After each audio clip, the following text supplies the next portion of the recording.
جدير مديحي عالم العصر قائد وبدر ظلام الجهل للجهل طارد أرى مركبي نحوك طرف البلاغة الذي شأوه في درك وصفك جائد قدي مركبا حتما فيوضات ربنا إذا جف عقلي أو إن الفكر جامد وإن رمت ألفاظا لإظهار فضلكم فخرت لي الألفاظ بل بعض ساجد وإن رمت أوراقا أراها تنافست بذا عرفت أقلام أنك سائد مطمطم بحر العلم في قلبك السليم حتى على ظهر العلا صرت قاعد بهيم ليالي العلم صار كصبحة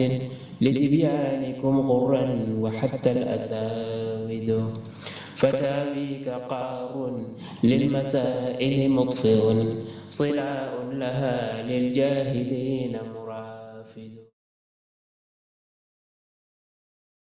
بسم الله الرحمن الرحيم الحمد لله رب العالمين والصلاة والسلام على أشرف المرسلين سيد الأولين والآخرين سيدنا وحبيبنا وشفيعنا ونبينا ومولانا محمد وعلى آله وصحبه أجمعين ورضي الله تبارك وتعالى عن قطب العارفين وإمام الصديقين مولانا أبي العباس أحمد بن محمد التجاني وخلفائه المهتدين وأهل طريقته الفائزين الرابحين أما بعد قال سيدي العلامة العارف بالله الشيخ الأشهر والمجاهد الأكبر والكبريت الأحمر شيخ سيد الحاج عمر الفوتي الطوري الكدوي رضي الله تعالى عنه وارضاه عنا به في رماح حزب الرحيم على نحور حزب الرجيم بالإسناد المتصل في أول الكتاب إليه والفصل التاسع والأربعون في أمر الإخوان المنتسبين إلى طرق أهل الله أن يتحملوا إذاة المنكرين والمعترضين عليهم وعلى ساداتهم الأولياء اقتداء بأنبياء الله تعالى ورسله والتأسي بهم إلى آخره. Donc nous sommes toujours sur le préambule du livre de Remah les Lances, Remah Hizb al-Rahim ala Nahwa Hizb al-Rajim de Cheikh Sayyid al-Hajj Omar ibn Saïd al-Fouti al-Touri al-Gadawi radiyallahu ta'ala anhu wa ardahu wa anna bihim. Et nous sommes arrivés jusqu'à citer donc le chapitre 48 qui consistait au fait donc d'expliciter, parce que le chapitre 47 et 48 nous parlent des Muqaddam. Donc le premier, c'est-à-dire le chapitre 47, nous parle du fait qu'on doit suivre les Muqaddam, on doit les servir, on doit les suivre, et ceux-ci qui sont des lieutenants et habilités à donner le wird, et qu'il est illicite, il est interdit de diverger avec eux. Et donc nous avons développé ce passage, et bien sûr, toute parole, c'est-à-dire que cette parole-là est à appliquer de manière claire et sans ambiguïté, mais aussi est à appliquer dans les circonstances qu'il se doit, c'est-à-dire que toutes les époques ne se valent pas, toutes les circonstances ne se valent pas, et dans toutes les localités, les choses ne se valent pas. Et voilà, donc il faudrait le contextualiser et l'appliquer, même si dans le principe c'est quelque chose d'indiscutable et qu'on ne peut pas transiger. Voilà, donc il faut être intransigeant avec cette règle. Et cependant, cela a un contexte bien précis, etc.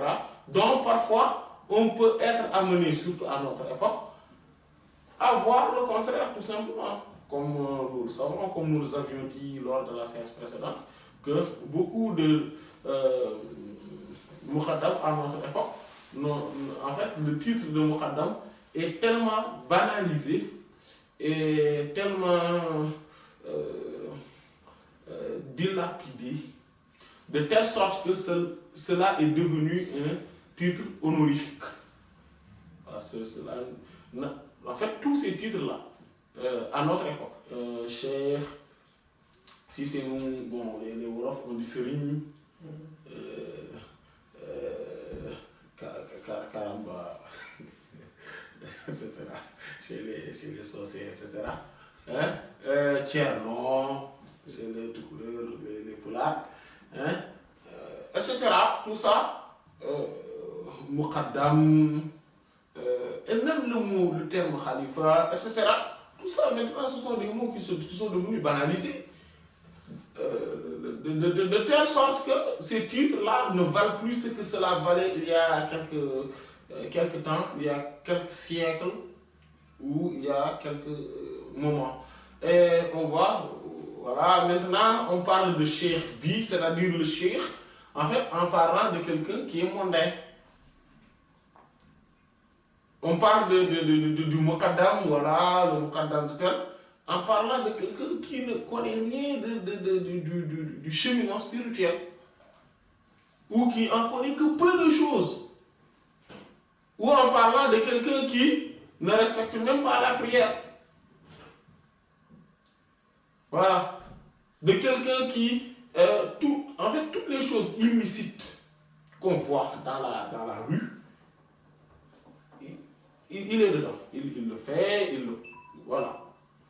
Donc, l'ensemble de ces choses qui font qu'on ne peut plus...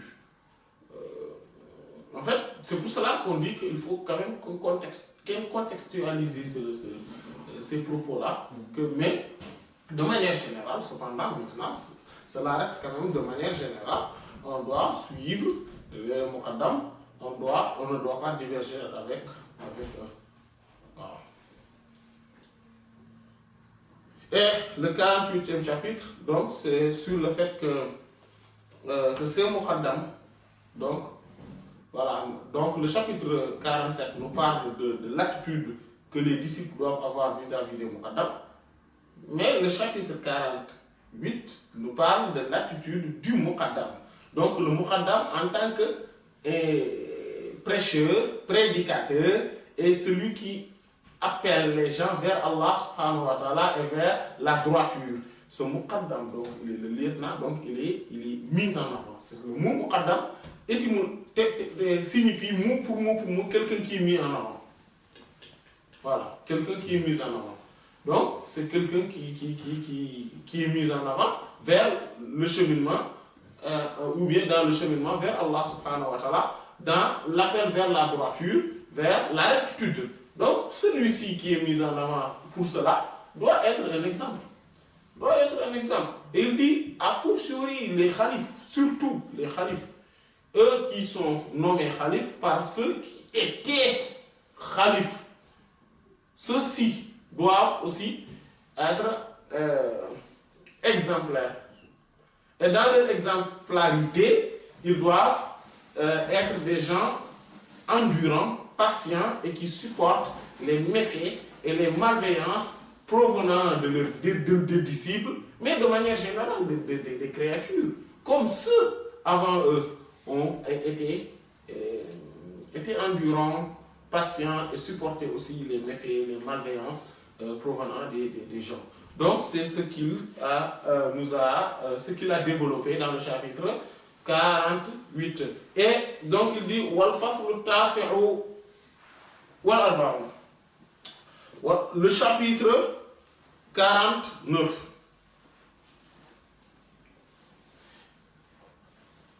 Il dit que je l'ai rédigé fi amril ikhwani, sur l'ordre des frères, c'est-à-dire donner un ordre, le commandement, donc de commander aux frères, al-muntasabina, ou bien recommander aux frères, parce qu'amr peut signifier commander, recommander, donner de l'ordre, etc. Comme nous l'avions vu dans la hadith, si je ne me trompe pas, numéro 22 ou 23 de Boulough al-Maram, voilà. Ou voilà le hadith de Sayyidina Anas radiyallahu anhu, lamma kana yawm Khaybar amara Rasulullah sallallahu alayhi wa sallam Aba Talha fanada anna Allah wa rasuluhu yanhayanikum an luhum al-humur al-ahliya fa innahu rijs. Et donc nous avions développé sur Amar Rasulullah, ce Amr, c'est quoi, etc. Donc, pour celui qui veut en avoir plus de détails, qu'il peut se référer aux commentaires que nous avions fait et de manière détaillée sur ce hadith. Maintenant, seulement le problème c'est que c'est en Wolof, donc c'est les Wolofophones qui peuvent s'en servir. Qu'Allah nous aide à le finir et à le faire en français, Inch'Allah. Et donc, il dit, donc cela peut signifier ordonner, recommander, voilà, inciter. Donc, aux frères qui sont qui sont affiliés, il a turuqi aux chemins, aux voies, ahlillah, des gens d'Allah, c'est-à-dire que des saints d'Allah subhanahu wa ta'ala, an yatahammalu, qu'ils supportent, idayata, les méfaits ou les lésions, hein, al-munkirin, des détracteurs. Donc, les méfaits, les malveillances, les lésions, voilà, les malversations des détracteurs. Wal mu'taridin, et des contradicteurs. Alayhim, sur eux, c'est-à-dire ceux qui les contredisent et ceux qui sont des détracteurs, qui sont leurs détracteurs. Donc ceux qui les contredisent, ceux qui sont leurs détracteurs, mais aussi wa ala sadatihim, et ceux qui le font à leurs cieux, le Seigneur, leur maître, al-awliya, les saints. Il dit que, donc, je recommande, j'incite dans ce chapitre à tous ceux qui se sont, à tous les frères qui se sont affiliés aux voies menant vers Allah subhanahu wa ta'ala, donc les voies des saints, voilà, c'est-à-dire les tariqas, le turuq, de faire tout pour supporter les méfaits, les malveillances, les mauvaises paroles, les contradictions, les critiques provenant de ceux qui sont leurs détracteurs, leurs dénégateurs et leurs contradicteurs. Et ceux qui aussi sont des détracteurs, des contradicteurs, des gens qui critiquent leur maître, les saints, qu'ils les supportent. Iqtida'an, donc, pourquoi il dit iqtida'an, en prenant pour modèle bi anbiya illahi, aux messagers d'Allah ta'ala, exalté soit-il, wa rusulihi, et ses envoyés. Donc il doit, parce que les prophètes alayhi salam aussi ont été contredits. Il y avait beaucoup de lésions qui leur étaient causées, beaucoup de critiques, beaucoup de peines, mais ils supportaient. Donc, ceux qui suivent aussi le chemin des prophètes, donc ils doivent le prendre pour exemple. Donc, ceux qui, pour prendre exemple de ces prophètes, donc des prophètes messagers et des prophètes envoyés, ils doivent aussi essayer, en tout cas, faire leur mieux de tout supporter provenant de ces gens-là. Donc, c'est-à-dire qu'ils ne demandent pas à prendre le bâton, à chaque fois qu'ils entendent quelque chose qui est contradictoire à leur conviction et à leur vision des choses par rapport au cheminement d'Allah subhanahu wa ta'ala, ou bien par rapport à la voie des saints, les voies des pôles. Donc ils ne les ordonnent pas, ils ne les demandent pas, ils ne les demandent pas de prendre le bâton, ou bien de se battre, etc., ou bien de faire des débats inutiles, ou bien crier, de taper le poing sur la table, de bafouer les droits des uns et des autres, en quelque sorte, de ne pas être violent. En quelque sorte, de ne pas être violent, de ne pas faire usage de la violence. Il faudrait, même que ça soit la violence verbale ou physique, voilà, il suffit tout simplement de supporter. Et si on a les capacités, on a la science qu'il faut, on a les connaissances qu'il faut de défendre ces saints et de défendre la voix des saints. Tout simplement, si on a les possibilités, si on n'en a pas les possibilités, ce n'est pas la peine de se montrer violent. Voilà. Et donc, et ceci, c'est pour prendre l'exemple à qui? Au prophète messager et aux envoyés, alayhi salatu wassalam. Watta assi et prendre modèle, bihim pour deux. Donc, et donc les prendre pour modèle. Voilà, ça donc c'est un chapitre très, très intéressant et qui est plus que d'actualité. Voilà. Voilà. On n'a pas besoin. En fait, il faudrait savoir une chose, et c'est très important.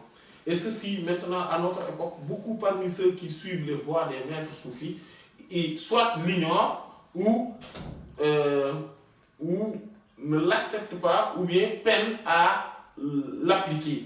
C'est, ou en tout cas, de le prendre en compte. C'est quoi? C'est le fait que ceux qui sont des détracteurs, en tout cas étant musulmans et sont des détracteurs du soufisme, sont souvent victimes d'ignorance pour deux raisons.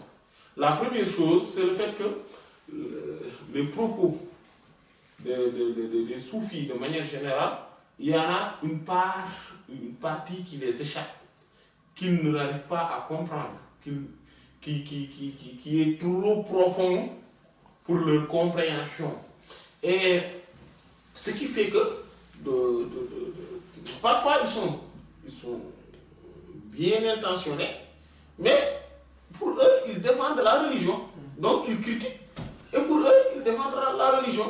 C'est pour cela que un parmi les grands,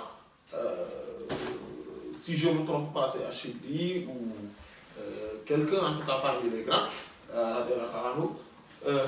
a trouvé quelqu'un, un détracteur, lui dit que, mais tu sais toi, non, tu sais, toi, vraiment, je te hais.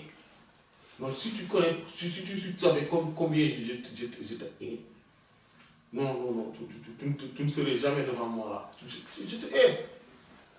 Il lui dit, et moi je t'aime. Je t'aime beaucoup. Il lui dit, mais pourquoi, comment? Il lui dit, parce que moi je sais que le fait que toi, tu m'as haï de cette manière-là, tu me hais de cette manière-là, et tu es contre moi, c'est parce que tu es jaloux de la religion d'Allah. C'est-à-dire que tu penses que moi je suis dans l'égarement et dans l'erreur. C'est pour cela que tu me hais autant. Et moi, je vais t'aimer parce que tu es jaloux de la religion d'Allah. C'est-à-dire que c'est parce que tu penses que je suis à l'encontre de ce qu'Allah veut que tu me hais. Et moi, je vais t'aimer pour cela. Et c'est cette attitude qu'il faudrait adopter vis-à-vis de ces gens-là qui sont dans l'erreur et dans la malcompréhension de ce que les saints disent. Maintenant, il y a une autre chose, et ceci est patent, remarquable, irréfutable, parce que cela saute à l'œil. C'est quoi? C'est le fait que maintenant, ceux qui se réclament des voix de ces maîtres soufis sont les premiers à bafouer, mais totalement, la sunna du prophète sallallahu alayhi wa sallam et à violer sans scrupule la charia, la loi d'Allah subhanahu wa ta'ala. Et cela est patent et remarquable, qui saute à l'œil nu. Et c'est ce qui fait que, et pourtant, maintenant, si on veut voir la sunna, rien que de manière apparente, il faudrait regarder ceux qui ne sont pas dans les voies des maîtres soufis. Rien que de manière apparente. La manière dont le prophète sallallahu alayhi wa sallam se tenait, la manière dont au moins ceux qui respectaient Rien que de manière apparente, le simple fait qu'ils disent aux gens de ne pas raser leur barbe, par exemple, et si on regarde, on voit totalement le contraire. Totalement le contraire chez ceux qui se réclament du soufisme. Le simple fait, en fait, il y a, et ils disent que voilà, l'islam n'est pas que ça. Oui, l'islam n'est pas que ça, mais cela fait partie quand même de l'islam et il ne faut pas le minimiser. Il ne faut pas minimiser quelque chose que le professeur Sallam disait que c'est une sunna nifita. Cela fait partie des traditions que Allah subhanahu wa ta'ala a choisi pour ses prophètes alayhi salam, et tous ils le respectaient. Il ne faut pas minimiser quelque chose que le prophète sallallahu alayhi wa sallam a dit que il faut que vous ne le, que il ne faut jamais le faire. Il ne faut jamais le faire parce que cela est l'acte des mécréants. Il ne faut pas minimiser quelque chose que le prophète sallallahu alayhi wa sallam lui-même a vu quelqu'un, des gens qui ont rasé leur barbe et ont laissé leur moustache. Il n'a pas voulu les regarder. Et il était mécontent. Et ce hadith est un hadith qui est dans le Sunan de Imam Abu Daoud et dans le Musannaf de Imam Abu Bakr ibn Abi Shayba.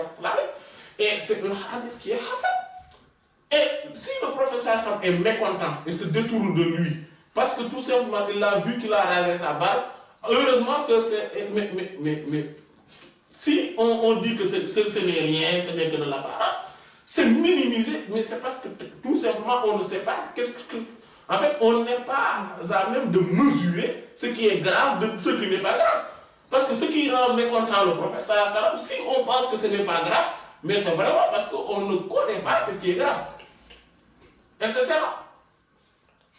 Voilà. Et rien que cet aspect, rien que le fait de respecter certaines normes de la charia, c'est-à-dire certaines choses minimales dans la pratique religieuse, rien que cela, parfois on ne le voit pas ou bien c'est quelque chose qui se raréfie chez ceux qui se réclament des soufis.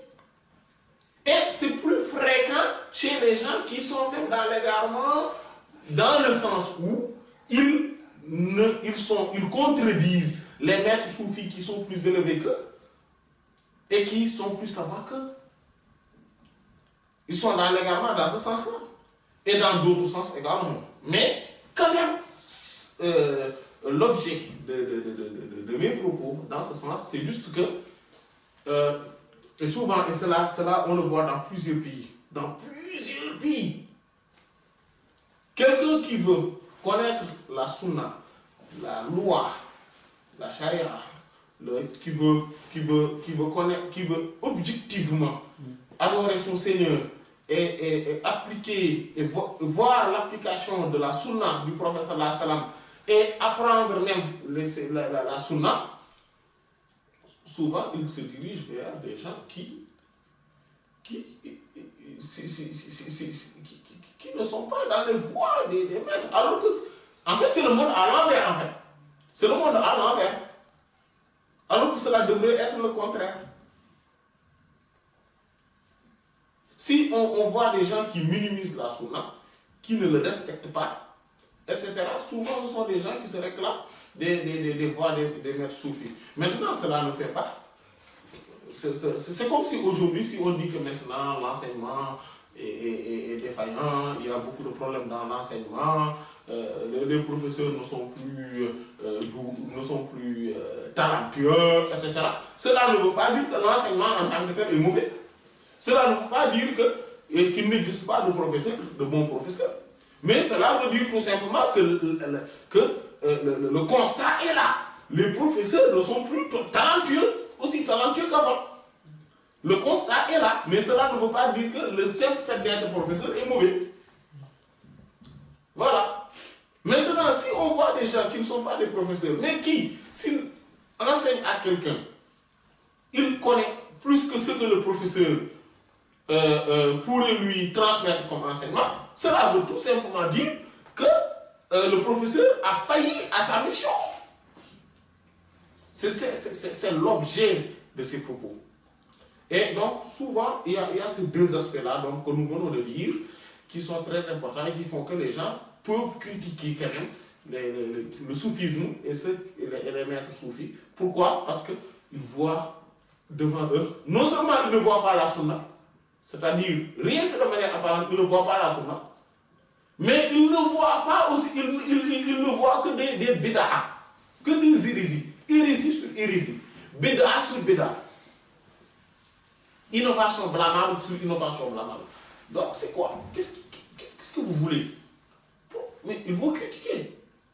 Maintenant, il faudrait avoir la sagesse et la présence d'esprit de pouvoir défendre les vrais maîtres soufis.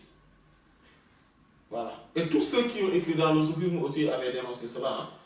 Si on regarde très bien dans les livres des grands cheikhs, ils dénoncent toujours. Il y a dans Cheikh Omar aussi, on parle dans les remarques, surtout dans les premiers chapitres. Il y a aussi l'imam Ibn Ata'Allah qui en parle. Il y a l'imam Ash-Sha'rani. L'imam Ash-Sha'rani, presque tous ses livres ne parlent que de ça. L'écrasante majorité de ces livres ne parlent que des machinistes. C'est-à-dire les professeurs, les apprentis soufis qui se réclament étant les vrais maîtres, les chefs, etc. Et qu'ils disent que maintenant ces gens-là n'existent plus. Les vrais chefs sont partis. Ils n'existent plus. Et il le dit dans beaucoup de ses livres. Tanbihul Arbiya. D'ailleurs, c'est un livre qui a été rédigé strictement pour cela. Et d'autres encore. Voilà. Presque tous ces livres, ils parlent de cela. Dans tous ces livres, presque. Ils parlent de cela. Donc c'est une réalité qui est connue. Il y a beaucoup d'autres maîtres, hein, j'ai pris juste l'exemple de ceci, mais beaucoup d'autres maîtres dénoncent cela, c'est-à-dire les apprentis soufis. Et ceci, depuis l'avènement même, c'est-à-dire que depuis les premières époques de l'apogée du soufisme, comme nous l'avions vu, le chef de Seydi Muhyiddin Ibn Arabi, Seydi Abu Madian al-Qutb, le disait. واعلم بأن طريق القوم دارسة وحال من يدعيه اليوم كيف ترى. Sache que la voie des maîtres soufis, leur voie là qu'ils avaient tracée, maintenant cela est atari, c'est fini. Et l'état de ceux qui se réclament de ces voies-là, aujourd'hui, c'est ce que tu es en train d'assister. C'est-à-dire, c'est le spectacle que tu es en train de voir. C'est-à-dire, c'est quoi? Qu'ils ne suivent plus. Ils ne suivent plus le soufisme comme cela était réellement. Et ceci est remarquable. Un peu partout dans le monde, c'est quelque chose, c'est remarquable. C'est-à-dire qu'on n'a pas besoin de le démontrer.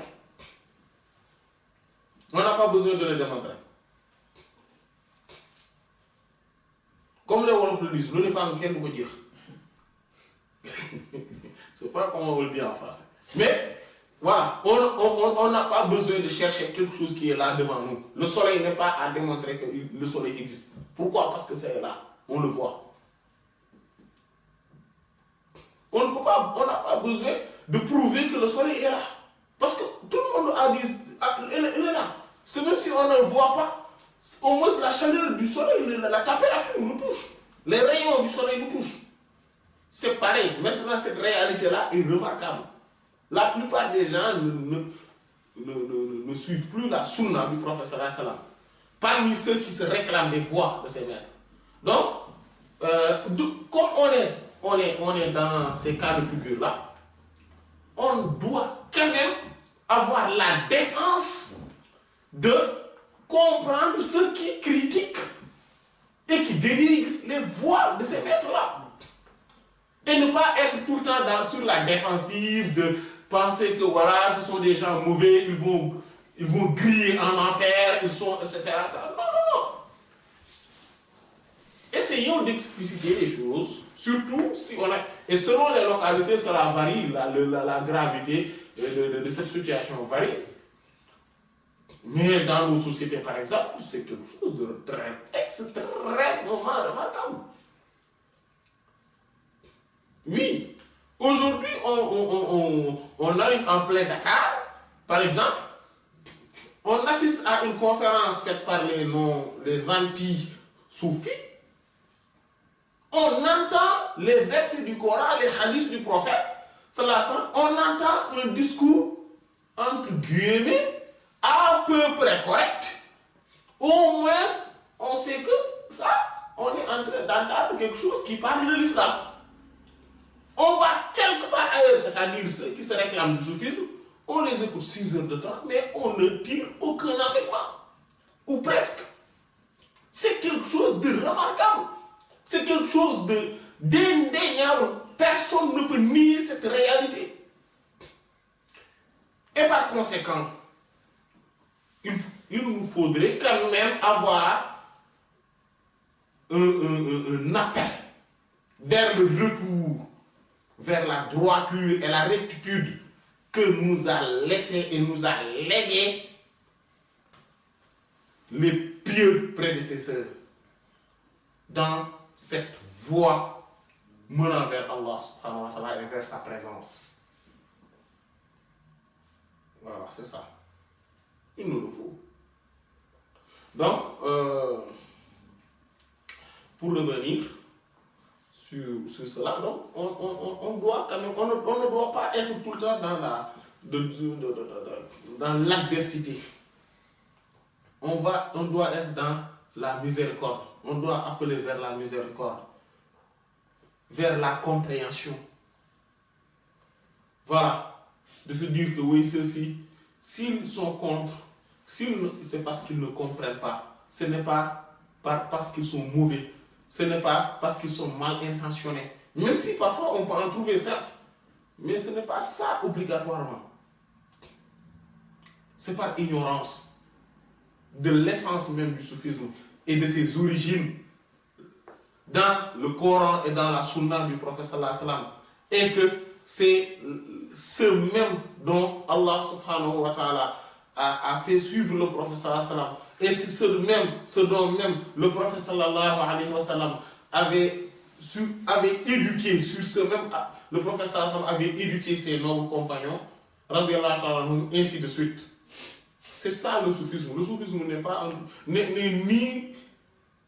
ni plus ni moins que la pratique de la sunna du prophète sallallahu alayhi wa sallam dans la perfection et dans la bonne intention, avec la présence du cœur et le fait d'avoir pour objectif qu'Allah subhanahu wa ta'ala, le soufisme, vous savez, Cheikh Ahmed Tidiane a donné une définition mais parfaite du soufisme. Il dit, quand on lui a questionné sur le fait, qu'est-ce que c'est que le soufisme? Il dit, at-tasawwuf, haqiqatu at-tasawwuf, wa imtisalul awamir, wa ijtinabun nawahi, zahiran wa batinan, min haythu yarda, la min haythu tarda. Vous voyez Allah. Cette définition, c'est la définition du soufisme. Quelqu'un qui se réclame du soufisme et qui pense que le soufisme est autre que ceci, c'est parce qu'il se trompe gravement. Cheikh Tidiane a dit, quand on lui a posé la question de quoi s'agit-il, le soufisme, c'est quoi réellement? Il dit la réalité du soufisme, c'est imtisal awamir, le fait de se conformer aux ordres, aux commandements divins, wajtinabun nawahi, et le fait de s'éloigner des interdits d'Allah, zahiran wa batinan, exotériquement et ésotériquement, tant sur l'aspect extérieur que sur l'aspect intérieur, min haythu yarda, de la manière et dans les circonstances qu'Allah agrée, qu'Allah veut, la min haythu yarda, et non comment toi tu le veux. C'est ça le soufisme. Quelqu'un qui pense que c'est autre chose, c'est parce qu'il ne connaît pas. Est-ce que ceci n'est pas réellement ce que Allah subhanahu wa ta'ala a donné le prophète sallallahu alayhi wa sallam? Est-ce que ce n'est pas tout simplement la sunna du prophète sallallahu alayhi wa sallam? Est-ce que ce n'est pas tout simplement ce dont le prophète sallallahu alayhi wa sallam a éduqué ses compagnons? C'est pareil, c'est là, ce n'est que ça. Voilà. Mais maintenant, quand on parle de soufisme, on parle de... Voilà. D'ailleurs, il n'est pas rare, en tout cas surtout dans nos contrats et dans nos sociétés traditionnelles, voilà. Il n'est pas rare de voir quelqu'un qui, rien que le fait qu'il ne veut pas, par exemple, serrer la main d'une femme, on lui demande si tu es autre que soufi. Est-ce que le terme, est-ce que tu es ibad? C'est-à-dire quelqu'un qui a une pratique anti-soufi, entre Dieu. Quelqu'un qui respecte la prière normalement, etc. On commence à se poser la question. Soit c'est un Tidjani, ou ou bien bon, ce n'est pas Tidjani, c'est parce qu'il est anti-soufi, etc. Mais ce sont ces choses-là. Hein? Quelqu'un qui ne fume pas, etc. Une femme qui se voile, qui fait le voile, qui met le voile, on dit que oui, lui maintenant c'est un ibad. Elle maintenant c'est une ibad. Parce qu'elle met le voile.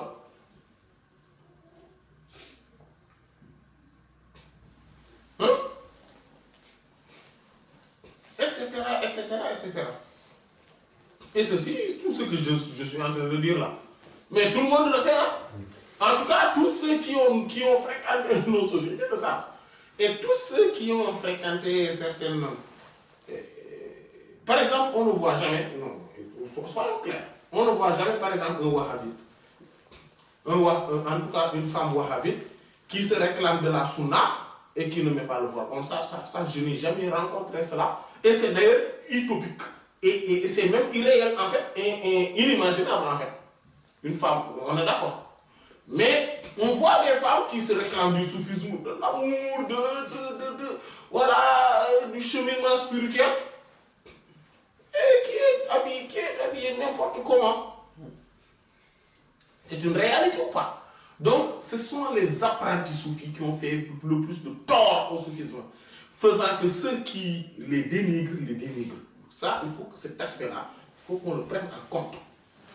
Et quand même, on essaye d'expliquer, et qu'on soit dans la compréhension et dans l'explication, et non dans la violence, aussi bien dans la violence verbale que dans la violence physique. Voilà. Wal-Fasl est le chapitre Al-Moufi qui complète, jusqu'à faire tous ces chapitres, 50, Fi i'lamihim. Donc, c'est pour informer, je l'ai rédigé dit, pour informer aux frères, khaslatan, des vertus, des qualités, des attitudes, tashalu, par lesquelles se facilite alayhim en eux, sohbat al-khalaïq, le compagnonnage, ou la compagnie des créatures ajma'in, dans leur totalité. Donc, il dit que je l'ai rédigé pour faciliter, pour exprimer, pour dire, pour montrer certaines attitudes quand même, c'est-à-dire le fait d'être patient, le fait d'être endurant, le fait d'être ouvert, le fait d'être... En fait, toute bonne attitude, le bon comportement. Il a traité sur ce chapitre le bon comportement. Donc, c'est ce qui fait qu'on a une facilité de se comporter, de bien se comporter avec les gens, n'importe où, quelle que soit leur nature. C'est pour ça qu'il a classifié avec le verset donc, qui a été commenté dans le livre de tafsir qu'il choisit parfois, Rawa'i al-Bayan, de l'imam al-Wartajibi, rahimahullah, qui dit que versets du Coran où Allah subhanahu wa ta'ala dit que tout ce qui est sur le moment donc il n'y a aucun être, aucune créature qui marche sur terre, ni qui vole avec ses ailes, sans qu'il soit une communauté comme vous, qu'il soit organisé en communauté comme vous. Voilà. Donc tout ça, ce sont les communautés. Tous les animaux se sont organisés en communauté. Et maintenant, on dit que voilà, donc on sait que les animaux ne nous ressemblent pas physiquement. Donc, quand ils parlent qu'ils sont comme nous, c'est dans leur attitude. Et donc, on peut voir quelqu'un, donc à chaque fois qu'on voit une personne qui a une mauvaise attitude, il faut le voir et il faut voir que c'est cette attitude bestiale qui est en lui. Et qui fait que cette personne donc, qui est en elle, donc cette personne a cette attitude-là. Et il faut se comporter avec cette personne-là, avec elle, comme on allait se comporter avec cet animal. Voilà. C'est comme nous, en Wolof, on le dit. Si l'âne te donne un coup de sabot, et toi tu le rends, c'est parce que vous êtes pareil. On est d'accord? C'est pas parce que l'âne m'a donné un coup de sabot que je vais venir moi aussi lui donner un coup de sabot. C'est pas parce que le bélier m'a donné un coup de tête que je vais moi aussi prendre mon élan pour lui donner un coup de tête. Voilà. Donc il faut prendre chaque animal, il y a une manière dont on doit se comporter avec lui. Par exemple, le rat, les souris, ou bien les singes qui gaspillent, il faut juste se préserver. Parce qu'après, on ne peut pas se comporter comme eux. Donc il faut juste qu'on se préserve, etc. Donc dans toute chose, avec tout animal, on sait que lui, il est comme ça. Par exemple, il y a des animaux qui volent les choses des gens, etc. Donc il faut agir avec eux, avec sagesse. C'est pareil pour les autres humains qui sont comme ça. Voilà. Donc, c'est à peu près ça. Donc, il a développé donc, cette question-là hein, dans ce chapitre. Et ici, on voit tout l'ensemble de ces chapitres-là, donc ces 4 chapitres-là, nous incitent à avoir un bon comportement. C'est-à-dire, c'est le makarim al-akhlaq. Hein? Voilà, les noblesses des caractères. Wal faslul hadi wal khamsun. Et le chapitre 51. Fi i'lamihim, il dit que je l'ai rédigé pour les informer. Annahu qu'en réalité, yambaghi, il est un devoir ou il est opportun. Li kulli insanin, pour tout être humain, an yattahida, pour qu'il fournisse de l'effort, fi khalas nafsihi, fi khalas pour le sauvetage nafsihi de son âme. Voilà. Que tout être humain, il est important pour lui et il est opportun et il est obligatoire, c'est un devoir pour lui. De quoi? De fournir l'effort nécessaire pour se sauver soi-même. Oui, on est d'accord. Comme le Coran l'a dit, il faut que vous vous sauvez, vous et vos familles, en tout cas votre famille, il faudrait les sauver également de l'enfer. Vous-même, vous vous sauvez et vous sauvez aussi votre famille. Voilà, famille dans le sens femme et enfant. Donc, il dit que tout être humain doit le faire.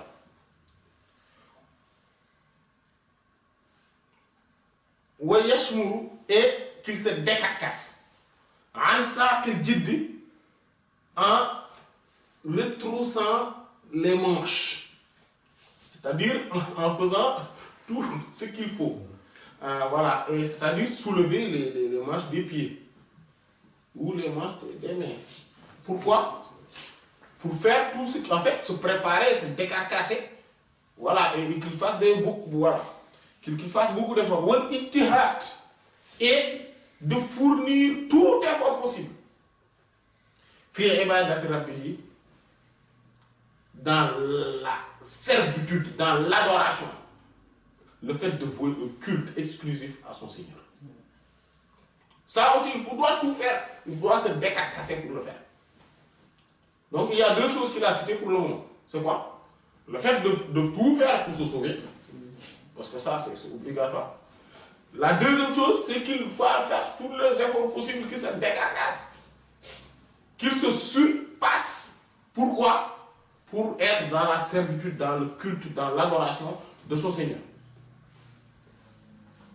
Voilà yashghalu, et qu'il ne le préoccupe anha de cela, ce dont on est en train de dire, c'est-à-dire le fait d'adorer et de vouer un culte exclusif à son Seigneur, d'être dans la servitude totale, que rien ne le préoccupe de cela, charge quelque chose qui pourrait le préoccuper. Que rien ne le préoccupe à tel point qu'il, au détriment de cela, au détriment de l'adoration, de la servitude. Wala ya'uquhu, et qu'il ne se pose en barrière, ou qu'il ne l'empêche, qu'il ne l'entrave, anha, de cela, aucune entrave, aucune barrière. Qu'il fasse tout pour qu'il n'existe aucune barrière l'empêchant d'être dans la servitude de son Seigneur. Dans l'adoration, en tout cas de suivre ce qu'Allah le veut, Allah veut, et de s'éloigner de tout ce qu'il ne veut pas.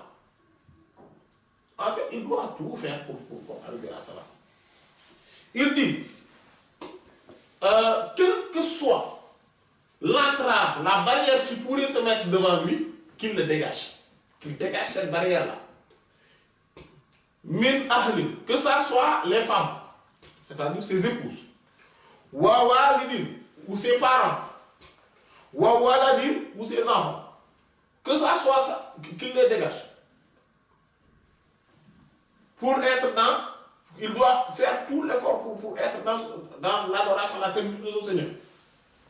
Wa watanin, ou même pays, si c'est le pays qui est l'entrave, qui est la barrière, qu'il le quitte. Wa sadiqin, ou bien un camarade ou un ami. Wadarin, ou bien une maison. Si c'est parce que oui, j'habite ici, c'est pour ça, c'est le quartier, etc., qu'il quitte la maison. Wa ashiratin, ou la famille ou tribu.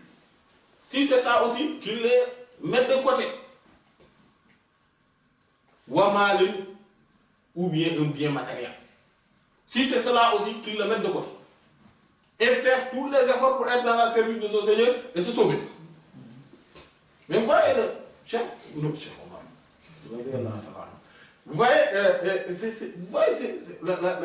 ce qu'il a, tout ceci, il l'a énuméré quand même. Pour dire que, mais, en fait, c'est que les choses sont sérieuses. Ce ne sont pas, en fait, il ne faut pas rigoler avec cela. Il ne faut pas, il faut être intransigeant avec ça. Fais tout pour te sauver et pour être dans la servitude stricte de ton Seigneur. Et ceci, c'est ton devoir. Et tu es obligé de le faire. Et il est important que tu le saches. Et il dit, et même tout autre, que ça, tous ces entraves que j'ai sur les barrières-là, ce ne sont que des choses énumérées à titre indicatif. Mais c'est toute chose. Toute chose, tout ce qui est différent de cela, même de ceux qui, ya'uqu, pourraient empêcher, anil iqbali, au fait de se diriger à Allah, vers Allah. De tout ce qui pourrait être devant toi et t'empêcher de se diriger directement vers Allah. Wal idbar, et de se détourner de tout ce qui n'est pas lui. Tout ce qui pourrait t'empêcher de te diriger vers Allah ou de te détourner de tout ce qui n'est pas lui, mets-le de côté, dégage-le de ton chemin et continue. Et ça, si on le disait aujourd'hui, on dirait que c'est un extrémiste. Hein? On est d'accord. Non, j'ai rien inventé, hein, c'est lui qui dit. Hein. Il faut qu'on soit clair. Hein. Moi, je ne suis que rapporteur. Je ne fais que rapporter. Il faut être d'accord. Non, qu'on soit d'accord d'abord sur cela. Parce que ce n'est pas moi. Hein. C'est lui qui parle. Regardez là. Il dit, voilà, même si Adam l'aurait poussé, que ceci, même s'il n'y a aucun moyen pour atteindre cet objectif-là, que cela l'aurait poussé, il a moufaraqati pour se débarrasser à des pays, de ces pays, de ces terres, de ses ancêtres, les terres de ses ancêtres, qu'il le quitte alors. Bal et même s'il faut frapper les coups. Même si il n'y a pas d'autre moyen que prendre la machette, couper le cou de quelqu'un, il faut le faire pour continuer sur ce chemin-là. Ou couper son propre cou. Il faut le faire. En fait, on n'a pas le choix, on doit le faire. Il dit bil hijrati par l'exode, l'immigration. On connaît l'immigration économique. Ou l'immigration, comment on dit? Non, celles qui font l'immigration. Les réfugiés. Les guerres, etc. On connaît ça. Il dit, s'il n'y a aucun moyen pour être dans la servitude, que faire l'immigration. Maintenant, il y a deux sortes d'immigration sur ce plan-là, c'est-à-dire il y a l'immigration exotérique, c'est le fait de quitter le pays et aller vers un autre, mais il y a une immigration ésotérique. Il y a une immigration ésotérique, c'est-à-dire tout supporter contre vents et marées pour atteindre la satisfaction d'Allah subhanahu wa ta'ala. Quitter, c'est-à-dire quitter tout ce qui est mauvais. Comme le hadith de Sayyidina Anas qui est dans le Sahih, d'ailleurs dans le Sahih, le professeur Sam dit wal muhajiru man hajara ma nahallahu anhu. Le vrai immigré, c'est celui qui a immigré, c'est le vrai réfugié, celui qui a fait l'exode, c'est celui qui a quitté et a fui tout ce dont Allah subhanahu wa ta'ala a interdit. Ça c'est la vraie immigration, la vraie exode, le vrai hijr. Parce que le mot hijra, c'est bien tombé. Le premier jour de l'hijr. Hein? Le premier Muharram. Muharram. On est voilà. Donc, il y avait l'hijr. Al-hijra. C'est ce qui est dit hijra. Voilà. Et donc, si cela l'aurait poussé vers l'hijr, wal jihad est le combat. Donc, le combat, l'effort exotérique et ésotérique. Dans les circonstances qu'il le faut, dans les circonstances où il n'y a que ce moyen-là pour se sauver et pour être dans la rectitude, dans la, comment ça s'appelle, dans la servitude, s'il le faut, il faut le faire. Et voilà, et c'est quelque chose d'important. Et donc il faudrait comprendre. Et là, il a parlé des deux djihad dans cela. Il y a le djihad qui est le combat, etc., dans les circonstances qu'il faut. Hein? Et l'autre djihad, c'est le combat contre son âme. En fait, le combat qu'on doit faire pour se débarrasser des mauvaises choses. Et ce djihad-là, ce combat-là, c'est le grand combat. C'est le plus grand combat. Et le Coran nous a parlé d'un combat, c'est la guerre, le djihad, la guerre ou le combat par l'argumentation. Comme le Coran l'a dit, وَجَاهِدْهُمْ بِهِ جِهَادًا كَبِيرًا.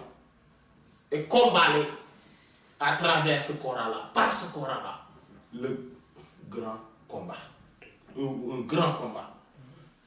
Et c'est ce combat-là qui est à l'ordre du jour. En tout cas, dans les circonstances où nous vivons, surtout en Europe, dans nos pays, en Afrique, etc., c'est ce combat-là qu'il faut faire. Et d'ailleurs, c'est le combat qui est plus à même de servir à notre époque. Voilà. À notre époque, il faudrait être dans la guerre de la communication. Parce que tout le monde fait la guerre de la communication. Il ne faut pas être... comment ça s'appelle? Il ne faut pas se soustraire de cette guerre-là. Parce que sinon, qu'est-ce que cela a produit comme effet aujourd'hui? Le fait de se soustraire de cette guerre-là a produit comme effet le fait que le mal domine. Et domine partout et est présent partout, alors que le bien a du mal à s'imposer. Pourquoi? Parce qu'il n'y a pas cette guerre, on n'a pas engagé cette guerre de communication. Il y en a d'autres. Dans des terres comme les nôtres, par exemple en Europe, qu'est-ce qu'on doit faire? On a une arme fatale. Une arme fatale qui est un bombe de destruction massive. C'est quoi? C'est le bulletin de vote. Le bulletin de vote.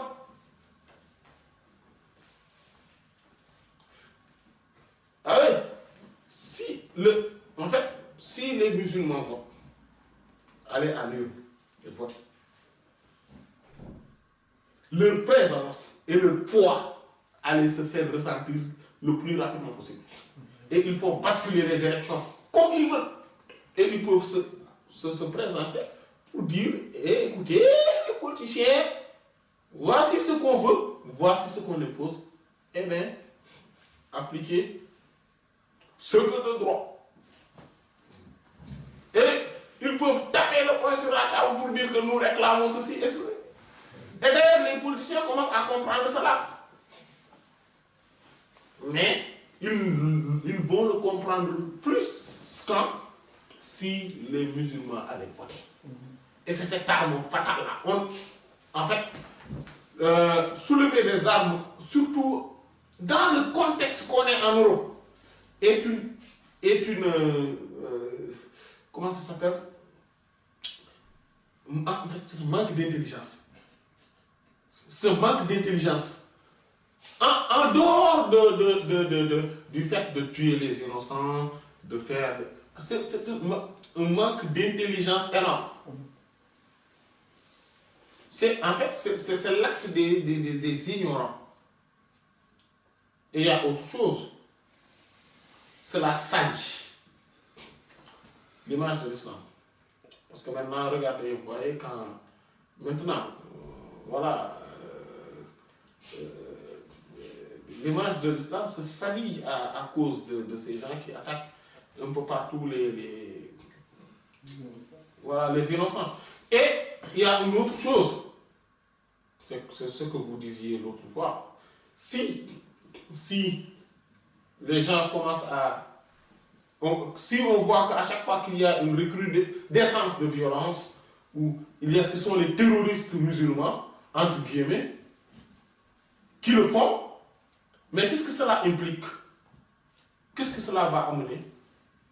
Cela amène le fait que la population non musulmane de l'Europe, de l'Occident, vont se soulever contre les musulmans et commencent à les attaquer eux aussi, parce qu'à un moment donné, ils vont se sentir menacés par les musulmans. Et ils vont faire l'amalgame entre le terrorisme et l'islam. C'est pour ça qu'il faudrait quand même, il est opportun, et c'est un appel quand même qu'on fait à tous ceux qui sont tentés de faire des attentats, etc., de leur dire que arrêtez quoi. Il est temps que vous arrêtez. Et quand même d'essayer de mener la guerre. Oui, vous êtes bien intentionné peut-être, on est d'accord. Vous voulez combattre le mal, on est d'accord. Mais votre moyen est en train de combattre le bien. De combattre le bien. De faire avancer le mal au détriment du bien. De salir l'image de l'islam. C'est quoi, qu'est-ce qu'il faut maintenant? Essayons d'être il faut qu'on s'implique dans le développement des pays où nous résidons. On s'implique dans le développement économique, social, politique, etc. Qu'on essaie quand même de montrer une bonne image, une belle image de l'islam, parce qu'il y a plusieurs façons de combattre. On ne peut pas combattre avec les armes. Et même le combat avec les armes, l'islam, c'est-à-dire ce n'est pas le principe même de l'islam. Le combat avec les armes, vous voyez, Cheikh Omar Radhiyallahu anhu dit, même si cela l'aurait poussé, cela veut dire que quoi? Même si cela l'aurait poussé à combattre avec les armes, ou à combattre tout simplement. Qu'est-ce que cela veut dire? Cela veut dire que le combat avec les armes, on n'est pas obligé à sortir les artilleries du lourd pour une chose minime. Pour couper un petit bâton, on n'a pas besoin de machette. Une braie d'allumette. Pour le couper, on n'a pas besoin de quoi? De machette. On est d'accord? On n'a pas besoin de fusil pour juste attraper un rat. Si aujourd'hui une fourmi nous pique, on n'a pas besoin de prendre des bombes pour les attaquer. Non. Et la meilleure façon, et d'ailleurs c'est ce qui a fait que le prophète sallallahu alayhi wa sallam a plus, et ses compagnons, etc. C'est vrai, ils ont pris les armes dans les circonstances qu'il fallait. Et ces circonstances, s'ils se représentent, aussi on prend les armes. Mais, et ce combat-là n'est pas fini, contrairement à ce que certains disent. Si cela se reproduit, on prend les armes, c'est ce que disent les textes. Mais, à notre époque, donc c'est bien précis, et dans les circonstances où nous vivons, on doit montrer plus l'image de l'islam, et c'est ce qui va le faire avancer. Et on doit montrer également quoi? On doit cultiver la paix, l'amour, le bon comportement. Et cela fait, parce que les gens ne sont pas entrés dans l'islam à cause des armes comme ça. Hein? Parce que c'est le fait on n'en disconvient pas. Si je prends une machette ou un fusil, je te l'impose soit dans l'islam ou bien je te le donne tout dans la tête. Le fait d'entrer dans l'islam dans ces conditions-là n'est pas sincère, ça on est d'accord, tout le monde le sait. Donc, ce n'est pas ces moyens-là que l'islam nous parle, dont l'islam nous parle. Quand l'islam nous parle de prise d'armes, c'est-à-dire du combat physique, c'est juste quand on impose aux musulmans de ne pas appliquer leur religion. On leur interdit même le simple fait de pouvoir présenter la vérité, l'ouverture des débats. Mais ça, pour la plupart, en tout cas des pays, surtout dans les pays occidentaux, on l'autorise. En tout cas, on autorise la prière est autorisée. On peut aller faire le hajj et revenir. Et on peut jeûner le ramadan sans être fusillé. On est d'accord? Et tant que cela est possible, comme le prophète l'avait dit, ويسقيك أنوارا وعمت أناجد وأشعاره تسري كريف لفرهد على وحيك الأصفاد وظلت مكان فما Dans كتمت n'importe quel pays إلا où tu as cela, عليك مدائحي sache que وما c'est des pays حسنت qui إلا considèrent عليك que المحامد ce وما qu'il لي faut faire. بقول Mais essaie فيك de participer إلا sur le شهدته شهادة حق ليس فيه Si on peut زوائد faire la بل prière, اسمك on peut jeûner son عنواننا ramadan, فيك on peut خالد sortir son zakat sans محمد problème, أنت on peut faire المصطفى aller vers le hajj أنت et revenir. عابد. N'importe quel lieu où on est dans l'islam. On est dans une terre propice à l'islam. Et maintenant, la guerre qu'il faudrait mener consiste à ceci. On le résume. Consiste à ceci. Un, il faudrait montrer le bon comportement, être un bon citoyen. Nous l'avions cité dans les séances de Touratul Kharida. Le prophète sallallahu alayhi wa sallam a dit, c'est le hadith qui est dans les deux sahih. Al-Iman, sittun wa sittuna shu'ba. A'laha shahadat an la ilaha illallah. Wa adnaha imatatul adha an al-tariq wa al-haya. Shu'batun min shu'abil iman. Et cette version précise se trouve dans le sahih de l'imam al-Bukhari rahimahullah. La foi est de 66 branches. La plus élevée, c'est l'attestation de la profession de foi, c'est-à-dire dire, attester qu'il n'existe aucune divinité à part Allah, réellement. Et la plus basse, c'est-à-dire donc incarner le terme là dans toute sa splendeur.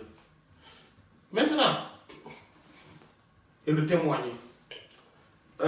Maintenant, le témoigner dans le sens, témoigner, voir la réalité de la ilaha illallah. Donc c'est pour ça que c'est plus haut. Et c'est ce qui fait entrer l'islam à moins dans une moindre mesure, c'est-à-dire de l'accepter et de le prononcer. Mais le plus bas, la branche la plus basse de l'islam, de la foi plutôt, c'est le fait de débarrasser quelque chose qui pourrait gêner les gènes de la voix. Qu'est-ce que cela veut dire ça? Être un bon citoyen. Le minimum pour un musulman, c'est au moins être un bon citoyen.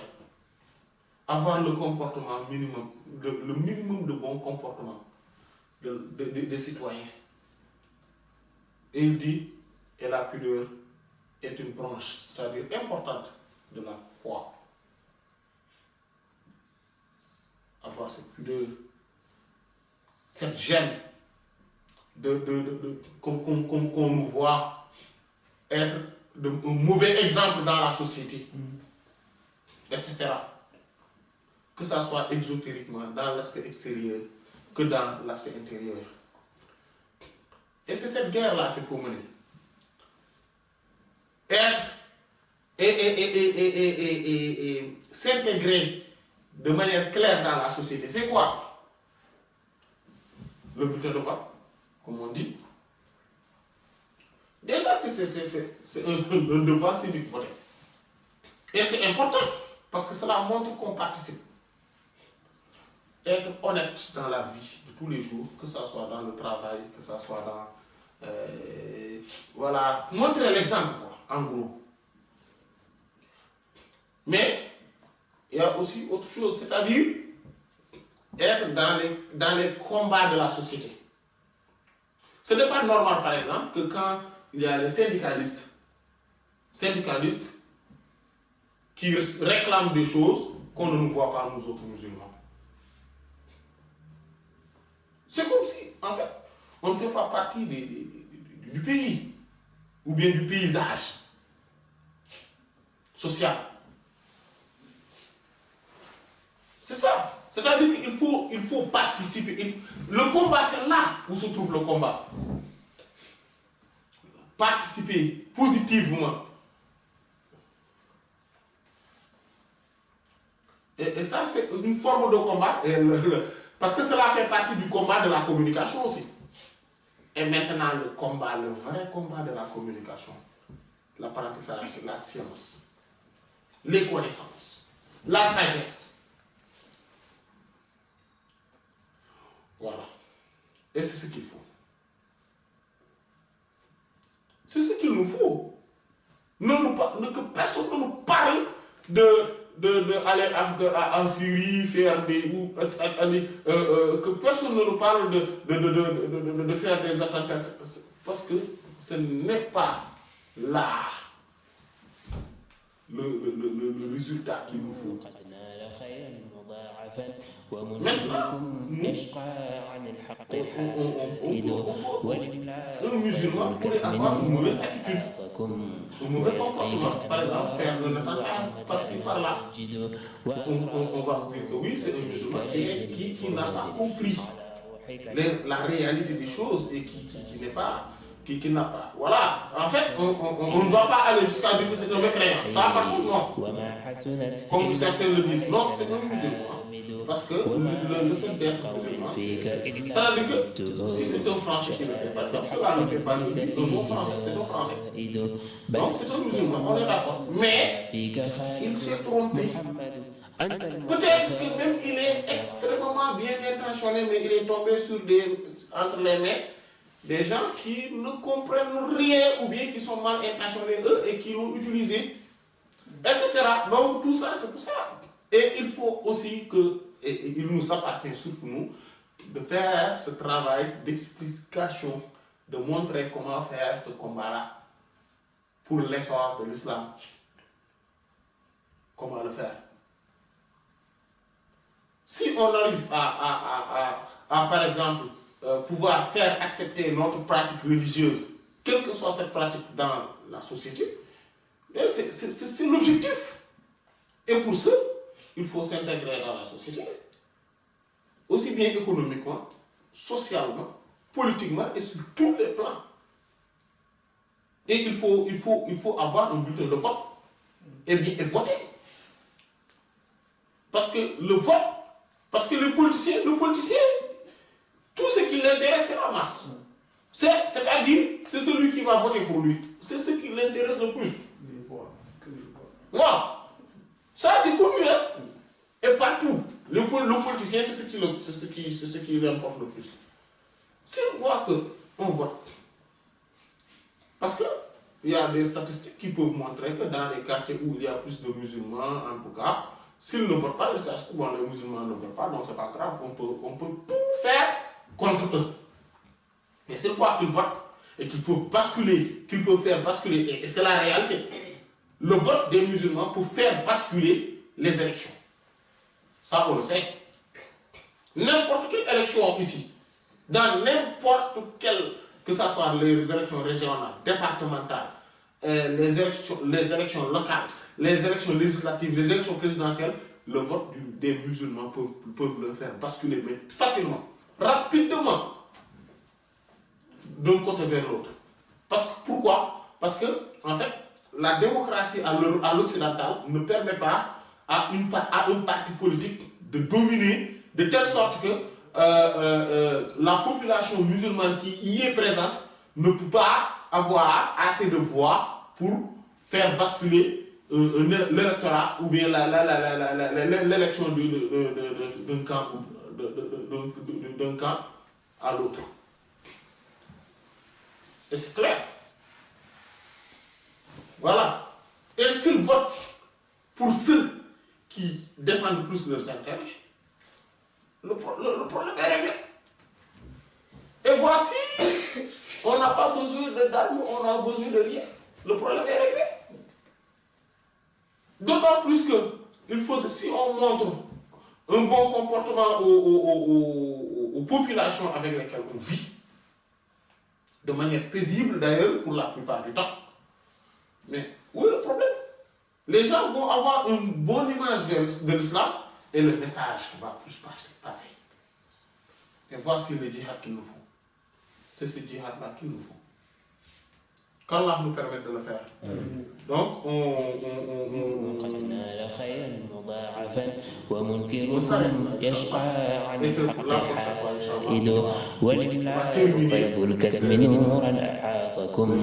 ويسقيك أنوارا وعمت أماجد وأسراره تسريك ليث فرهد على روحك الأصفى وظلت مكائد فما كثرت إلا عليك مدائحي وما حسنت إلا عليك المحامد وما لي بقول فيك إلا شهدته شهادة حق ليس فيه زوائد بل اسمك عنوان العلا فيك خالد محمد أنت المصطفى أنت عابد